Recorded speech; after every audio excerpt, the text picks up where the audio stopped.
Could you share with us from Not necessarily just water, but yeah. I know we're talking about that. Can you share with us your perspective on these issues and what are some of the directions and strategies or opportunities that you see for us to take advantage of this discussion of climate change and the intersection of right now issues as Ted described? I want to argue to you all that not only should the African American community be concerned about climate change, but we should be more concerned than other communities because it's going to affect us more.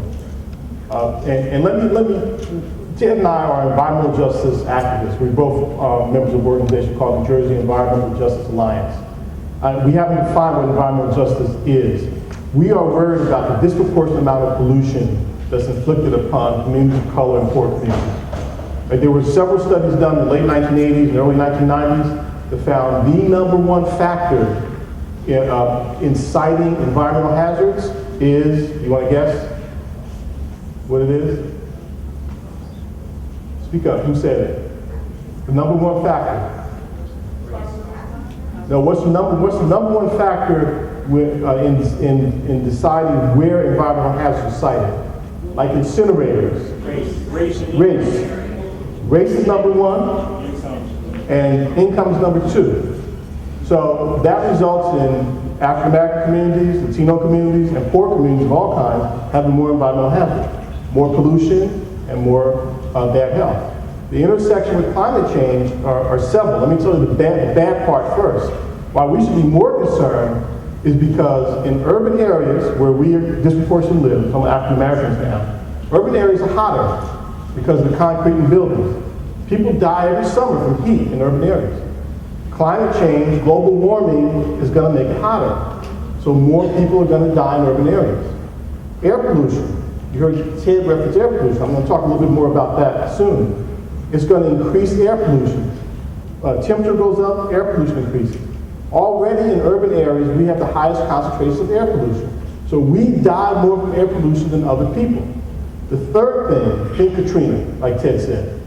Right? To me, Katrina stands for poor people, low-income people don't have the resources or as much resources as other people to get out of the way of this stuff. Right? Scientists say there are going to be more extreme weather events. There are going to be more storms, there are going to be more hurricanes, and low-income people don't have the means to get away from it and do what's necessary. More low-income people live in urban areas.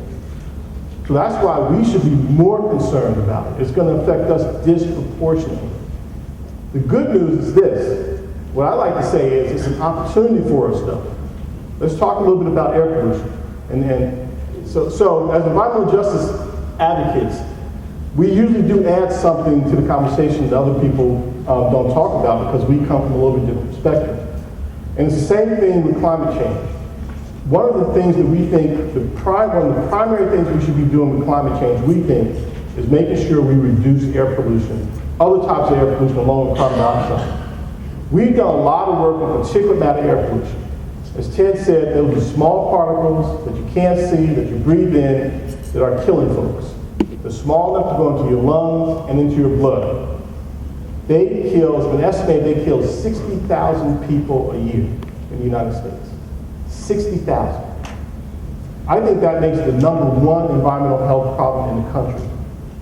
Again, it kills black people in disproportionate numbers. Why? Because concentrations are highest in urban areas where we live. So we're dying more from this.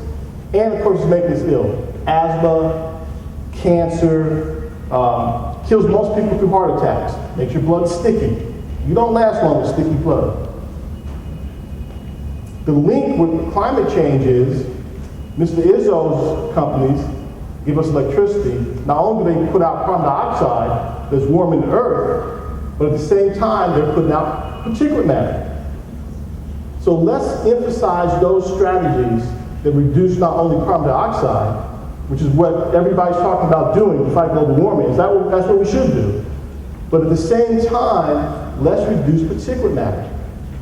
And other gases that once they get in the air form particulate matter. Let's reduce both at the same time. They come out at the same time. We should be able to reduce them at the same time. Now I say that very easy. Someone else is going to have to work it out, like Commissioner Jackson. But we think it can be worked out. So we should emphasize or develop those strategies to do both. We are probably going to save more lives in the inner city by reducing particulate matter than by reducing carbon dioxide.